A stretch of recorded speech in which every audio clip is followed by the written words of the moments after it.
Ladies and gentlemen, once again, no theme song. This is All Things Wrestling Podcast.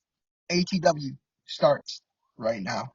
Ladies and gentlemen, episode number 1 did numbers. It did numbers, not big numbers because we're not big yet, but it's doing numbers. And I just want to say thank you guys for the support. Two things might go wrong with this video. You're gonna hear dogs, you're gonna hear birds, you're gonna hear people, you're gonna hear cars. The room that I use for the episodes to record, it's being fixed right now because I want it to look a little bit better for future episodes. And I'm a firm believer of working with what you got. I have a car. I came to this random place. I parked, and I'm here, and we're filming this. And episode 2 has a guest as well.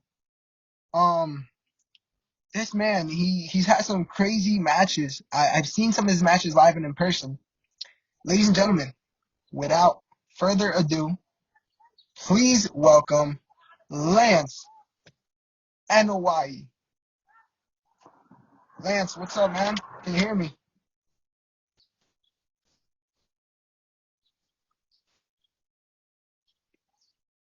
Hello? Yeah, Lance, you can hear me? Yeah, I can hear you. Awesome, man. Dude, first, I just want to start off by saying thank you for joining me today and giving me some time of your day to talk. No worries, man. Thanks for having me. This is the first one I'm doing since being on quarantine. Oh, that's awesome. That's awesome. Yeah, we just started. I'm hoping to grow the podcast a little bit more. Um, Yeah. but you were definitely one of the people I wanted on this, regardless of what episode it was. So Okay. I'm glad we were able to work something out. Nah, man. Pleasure's Dude, mine, man. Thanks for having me on it. dude. So I kind of just want to start with, for people that are watching this, well, later when it goes on YouTube, for people that are going to watch this, can you just give us kind of a background of what you do and who you are? So I'm a professional wrestler, third generation, member of the Samoan Dynasty. Um, my father is Head Shrinker Samu. My grandfather is WWE Hall of Famer, Alpha the Wild Samoan. I've been wrestling for about 10 years, going on 11 years this October. Um, yeah, I just been grinding and pushing as hard as I can to make it. Dude, just being part of the Samoan dynasty, that's something big. That's huge. You were obviously, born into the dynasty, but how does it just feel to just be able to say I'm part of this? Like this is big. Man, my family, they paved so many paths for all of us, like between being in football, but the main one was always wrestling. And like in the past 40, 50 years in WWE, there has never been, they haven't gone 1 year without having a Samoan in the business. And I just thank my family for just creating that path for me, my cousins, and everyone, just my whole family, just because I'm not the youngest. There's a lot of younger guys still growing up and still want to pursue this dream and follow their family's footsteps, like the rest of our family. But man, the Samoan And dynasty is like, it's crazy. There's so many members, and it's hard to believe. Like if you told someone that didn't know wrestling that how many members were in this family, that's probably bigger than the whole family. Just us wrestling. Now count all the members that we have outside of wrestling, is crazy. Just one it huge sounds family, and we all. definitely. Um, so growing up, what was wrestling already something you wanted to do just because it was in your family's blood, or did you kind of have to grow the passion for it? So growing up, like all my friends knew, like one day I'm gonna get into it. But to me, I was a baseball player. I did nothing but play baseball. My main focus was baseball. All through high school, I never wrestled, and then my senior year, I had knee surgery done for baseball. I tore my meniscus, and once I did that, and then I started focusing more just on life outside of baseball, and then I started to pursue wrestling. My grandfather, not my grand, well, my grandfather and my father took me under. They started training me.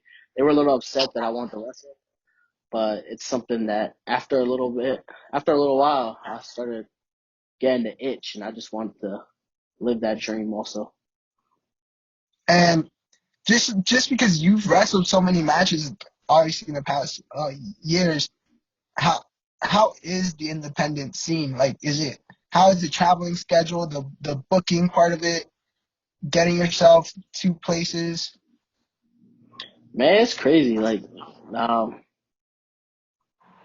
like you always have to have your schedule. It's not like we have agents or anyone to make our own flight schedules or anything, but to make sure we're there at every show without missing a booking, it's tough. But man, it takes a lot of time and hard work. I thank my fiance because she keeps me on track also. Um, but yeah, if I have to drive, I mainly drive on the East Coast here, but anything on the West Coast, Florida, anywhere I'm flying. But yeah, it's just hard to keep track of the calendar. Make sure you're always there and don't miss a booking. Now, what state has been your favorite so far to wrestle in? Man, I enjoy wrestling all states, but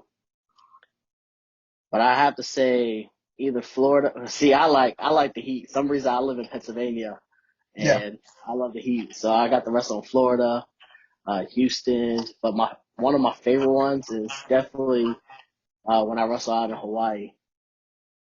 Man, it was beautiful. Just the culture out there, like, seeing my family members and wrestling in front of my family that never see me wrestle out there is just crazy, and I really enjoyed it. Now, have the just because we know, obviously, because of the Samoan dynasty, we have people like Roman Reigns, the Usos. Um, do they ever just like just call you and give you some advice, like, hey, like you can do this, improve this way? Oh yeah, I get a lot of advice from my family. If anything, I'll send them a clip or whatever, see what they think. I like to hear everybody's input on how I wrestle, different style, like what I wear, everything. So, but they're always very helpful. The Usos are actually one of the first ones who got me my first WWE tryout. Um, and then yeah, they're always there to guide me and help me through my journey and trying to make it to the top right with them. Yeah. It's a challenge because our whole family is up there. We have, like you said, Roman Reigns, the Usos, we got Nia Jax, Tamina, Naomi. It's just the list. There's so many people up there. So that's why you see me, my cousin Jacob Fatu, Sefa Fatu, man. We just grinding on the independent scene and trying to make it. Yeah, definitely. And so you did have a WWE tryout. How was that? Just that whole experience? Man, so I did extra work. So actually, they got me my first extra work spot. I had Yeah, three WWE tryouts at the Performance Center. Uh, they've been every 2 years. Was it 2000 from 2015, 2017, and 2019? I've been in the Performance Center. Man, it's just crazy. It's just the environment and like how many people are there to push and guide you. My first time being there in 2015, I was down there with like Tessa Blanchard, Moose, uh, Punisher, which is now I forget his name. Just uh, but Bandito Jr., who's a ref now, it's just been yeah, so much talent out there, and that's crazy. It's just crazy because they don't only look for wrestlers; they also look for bodybuilders, football players, just whatever they can do to be the entertainment. Who's ever there to pour their heart out into the sport and learn something different and new. And it's just crazy, like how many passionate people are there. yeah. But man, my tryout's been crazy. Like uh, they blow you up, they tire you out, man. But only the strong survive. And then all three times there's nothing yet for me, but always be on the lookout, and they're always reaching out. And I mean, that definitely gives you some motivation to keep working hard on the indie scenes and grinding. Oh yeah, for sure, man. After I did my last tryout, I got that letter saying nothing yet, man, but just keep going. And then I got a call, maybe 3 weeks later, talking about my spot on Monday Night Raw with Shane McMahon, when I wrestled Shane McMahon. So I was like, man, I thought this was gonna be it, but you know, it's not the end of my story. I'm just gonna keep going, and I didn't hear nothing back after that. So let's see. And then going to that one segment with Shane, I think it was Shane, Drew McIntyre, you and Roman, right? Yeah. How was that? How did that all come about?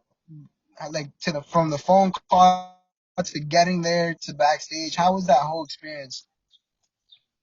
Man, what's crazy was, so I just got back at the end of April from my tryout, and then my dad, who just had a liver transplant, we were running a benefit show for him. So we had Samoa Joe, Chris Hero, which is Cassius Ono, um, Yeah, Bennett, Billy Kidman, Primo Epico, Carlito, just the list goes on. Michael Hayes. So I was helping my dad plan this whole show, and then a couple of days later, I get a phone call. It was probably I I wrestled on Raw Memorial Day of 2019. I got a call that Saturday saying, "Hey, we need you to fly out to Kansas City." I had no idea what I was doing. I didn't know anything. So they got me my flight, hotel, everything. I got on my flight Sunday night, went, landed, and then when I got there on Monday, they told me, man, it was crazy. Because I like had a feeling it was gonna be something, but I just wasn't sure exactly what it was gonna be. And then when they told me Shane, man, me and Shane was just kicking it. Man. He was cool, down to earth, man. We were sitting catering together, just talking. That's a side of Shane like I never seen because he's always all business, but when you're there working with him, man, he's cool. He's cool, dude.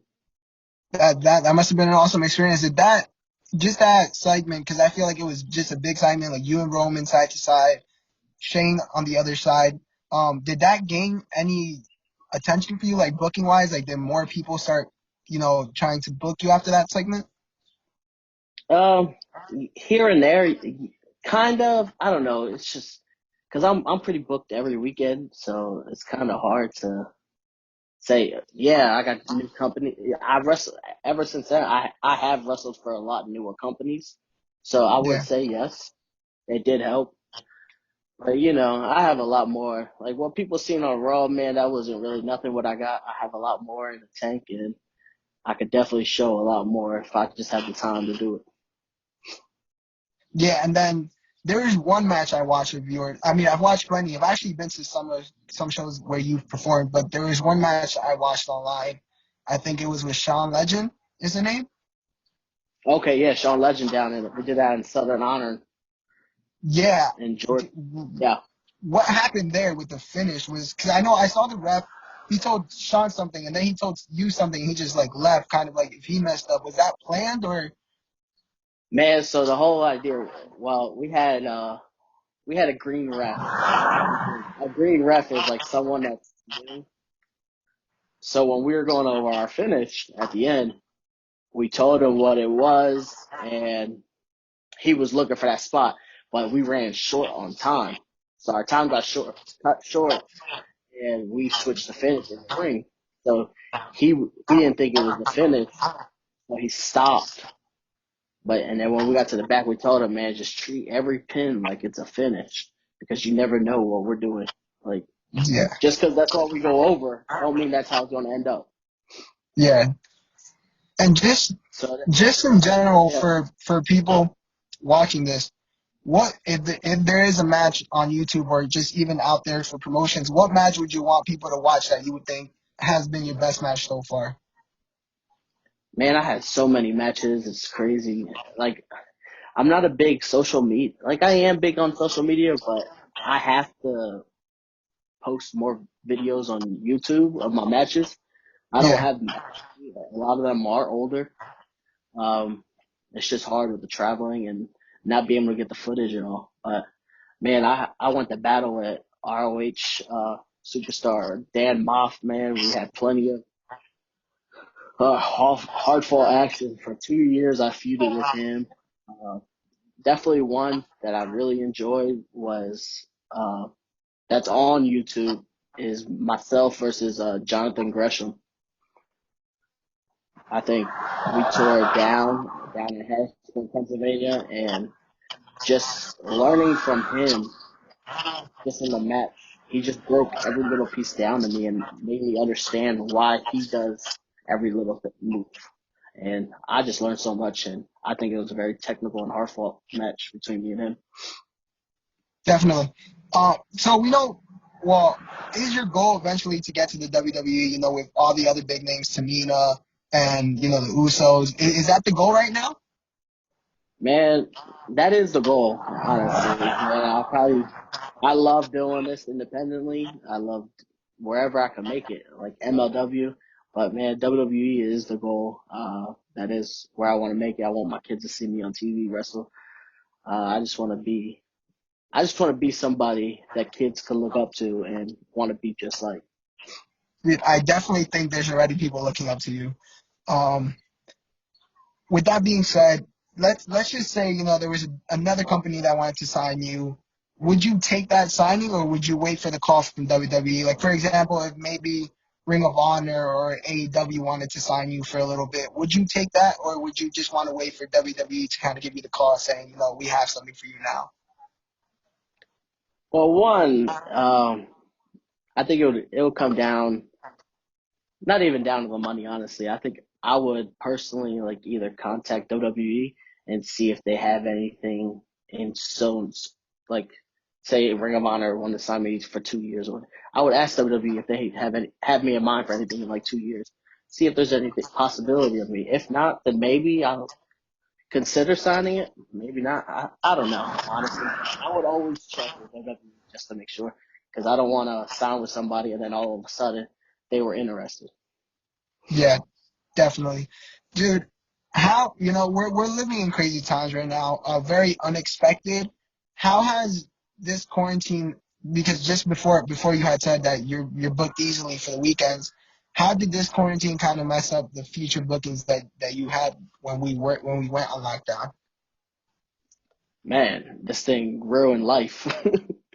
uh, I went from doing bookings every week to actually being home and like just being with my family, my kids, my fiance, and I enjoy it because like I don't get to spend many weekends with them.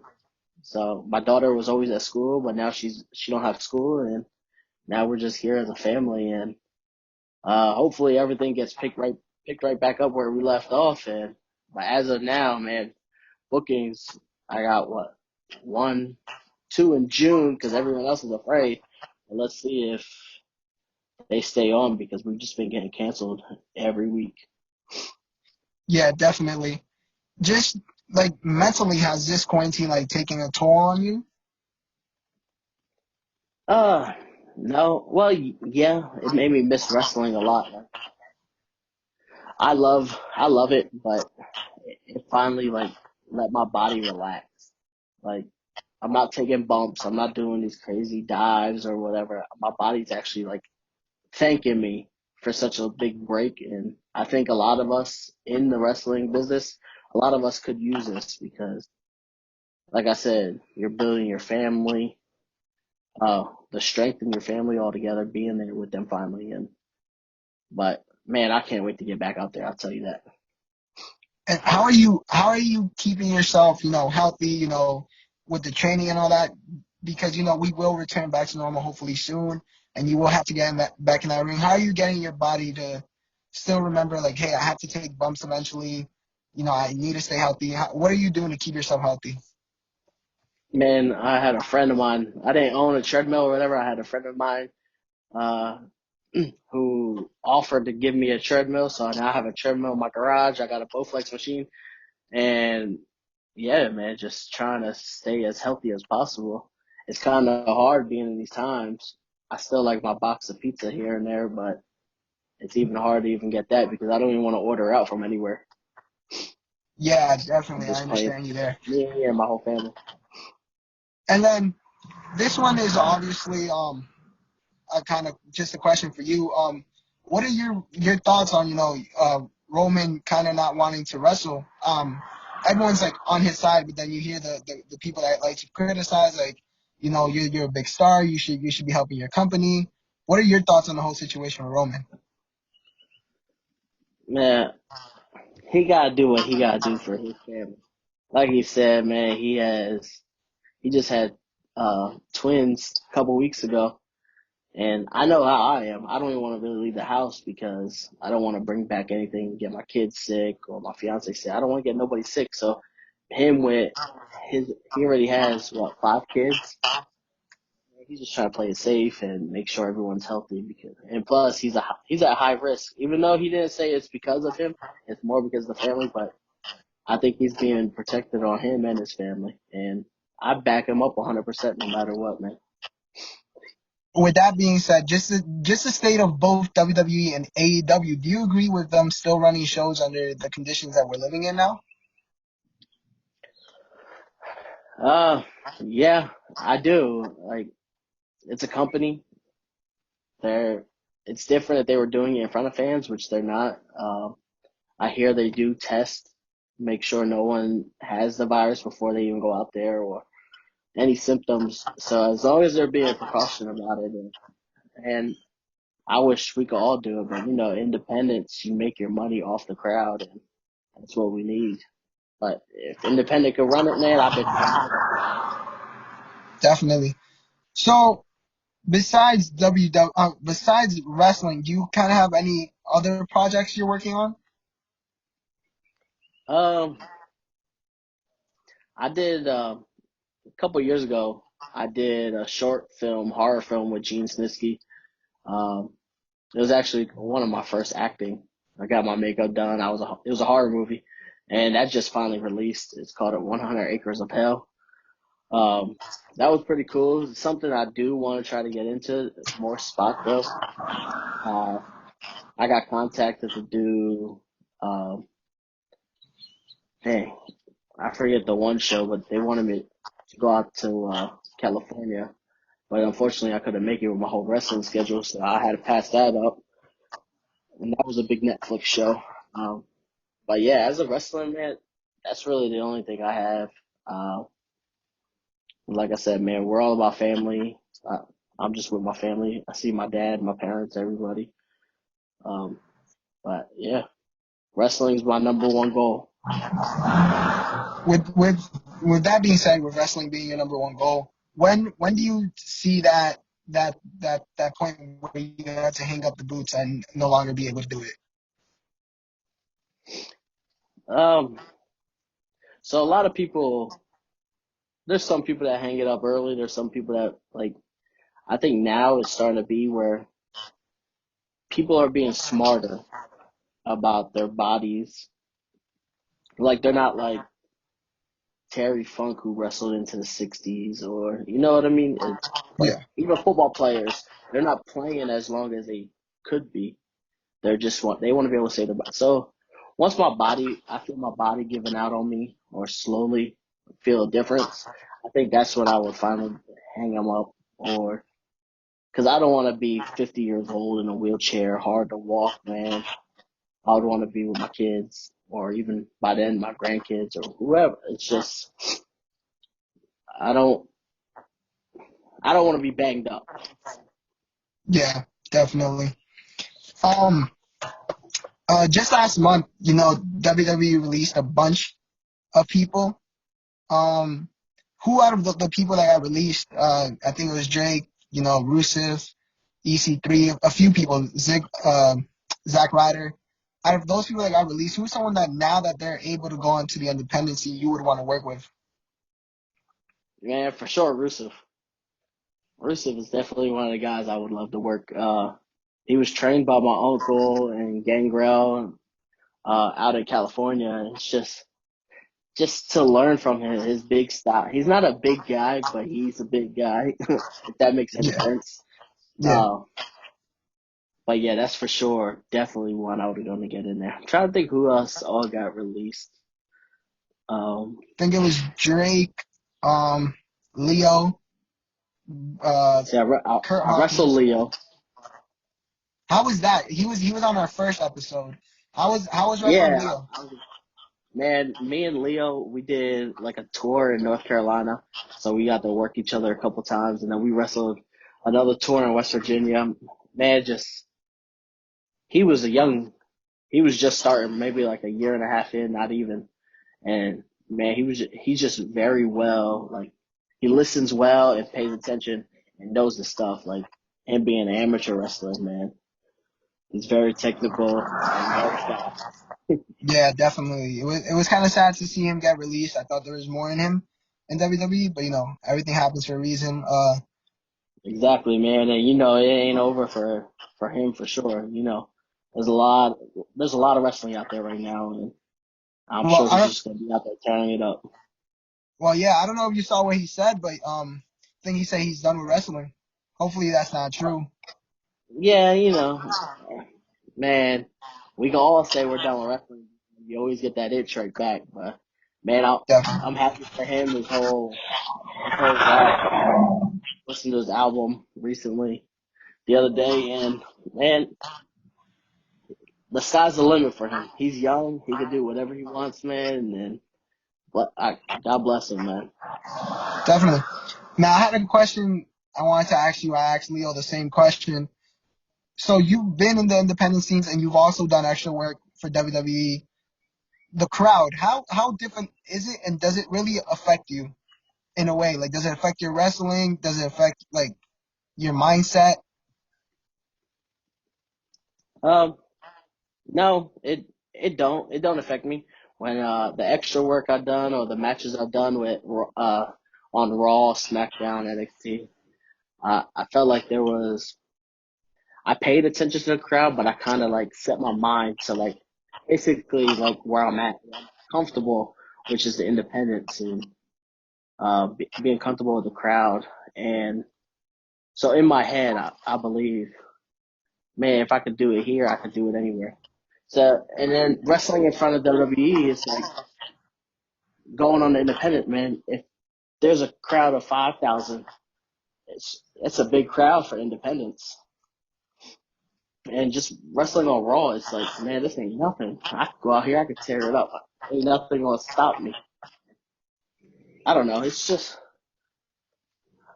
it is a learning from the fans because when you're out there, you listen to them. But being on Yeah, Raw and SmackDown, man, I felt like I just had to go out there and do exactly what I had to do because it does get you nervous, but then it don't. It just feels like this is where you're supposed to be. definitely. Just hoping, I would hope to see you in WWE in the future. Would you want? I think we would all want to see like, a match between you. I'm down for that. You're breaking up. You broke up on that one. Can you hear me now? Yeah. All right, my bad. Hoping you make it to WWE eventually. Would you be down to have a match with like Roman or the Usos, like on a one-on-one thing? Oh yeah, man. Like that. My dream match is always Dolph Ziggler or Adam Cole. But man, I would love to work either one of my family members. I don't even care. Like I wrestled my uncle Alpha Jr., who wrestled as Manu before, but and then I wrestled Seth Fatu, man. But to wrestle either Roman or the Usos, kind of, I think the house would get torn down, man. Like family versus family. They don't really do that much in WWE with that, but I think for one of the first time ever, man, I would love to do that. Now, going And back then to what's what you just crazy is said like, about, go ahead, but you can when finish. I Go was ahead. when I was in my WWE tryout, uh, like you do the drills, and they ask you like question, like you cut a promo while you're tired, and one of them asked me, "Hey, you're going one on one with Roman Reigns for the heavyweight title." And man, I like that just hit me out of nowhere because I've never even thought about that. And then finally, when I did, man, I think I cut some promo telling him something like, basically, I'm gonna take flight all over the big dog and take that title away from, or something like that. I forget what I said, but man, that's when they all clicked, and that's when I thought about me and Roman Reigns one day. And just before I wrap up here, just going back to what you said about your dream match. You said Ziggler and Adam Cole. Why is that? Why specifically Dolph and why Cole? Um, Adam Cole, he actually, when he was young and just starting, he wrestled for my grandfather out here in Pennsylvania, and that was before I started wrestling. So like watching him grow to where he's at and how much I learned just from watching him. Um, I feel like he's one of the guys I could kill it with and learn a lot, like how I said with Jonathan Gresham. But just Adam Cole, man, he's a full package on learning everything about the business. And then Ziggler, man, I think he's one of the most underrated superstars. Um, like even when you do extra work, because when you do extra work, you have tryout matches, and everything.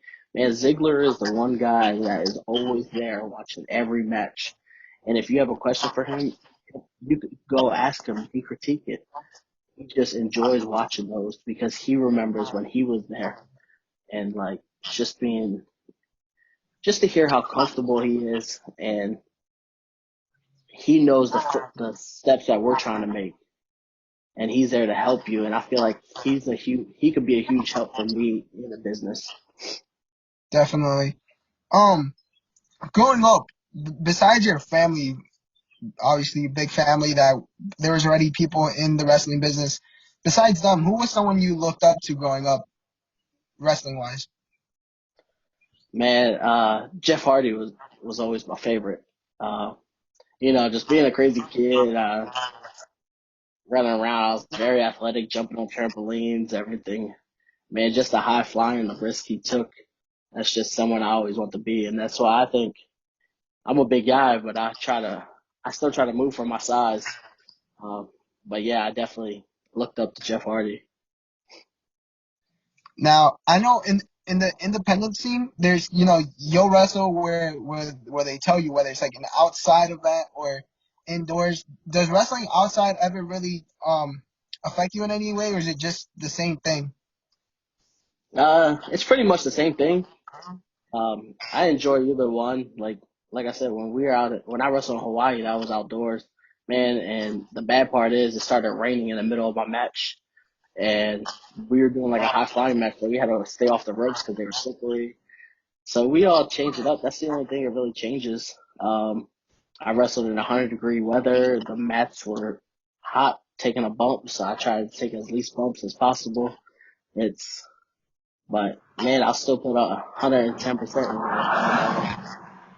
Definitely. And just my last question here: in how what does a day look like for Lance in quarantine? Man, what does a day look like for me? Man, I'm usually up to like 4 o'clock in the morning playing Call of Duty right now. Definitely, I think we all are. I, yeah, so I've been playing a lot of Warzone. I've been watching The Last Dance, the Michael Jordan, um, training, cooking, cleaning. Man, I do it all. I feel like my house can't get any cleaner because that's all we're doing.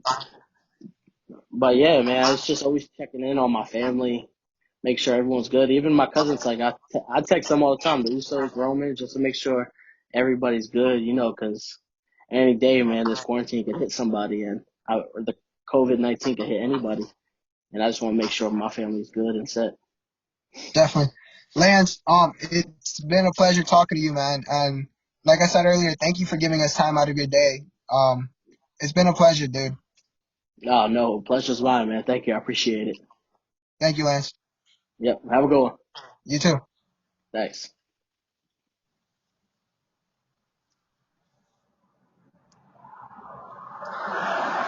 Ladies and gentlemen, that was Lance. Um, very awesome guy from what you guys saw. Um, he's hoping to make it to WWE, so let's support him. When this quarantine's over, let's go watch one of his matches. If you're in the area where he's gonna perform, buy a ticket, support him. Go to Pro Wrestling Tees. He has merch up. Support Lance. Support all the independent superstars right now that are going through it. We're hoping to get this up tonight, which is Wednesday. If not, we'll try for tomorrow. But at the end of the day, thank you guys for watching this. If you watched the whole thing, thank you guys so much. Episode 3 will be up either late this week or early next week. And our guest for episode 3 is Brian Pillman Jr., ladies and gentlemen. Brian Pillman Jr. You guys know him. You guys know his dad. know his legacy. He's wrestled in almost every single promotion I know. So he will be talking to us for episode 3. Ladies and gentlemen, this has been an episode of All Things Wrestling Podcast with your host, Danny Harrell. I love you guys. Stay safe in that quarantine. Matter of fact, I have to get back in the house, so I'm going to wear this. Wear your mask. Wash your hands. I have hand sanitizer somewhere in the car. Ladies and gentlemen, thank you so much, and we'll see you on episode 3.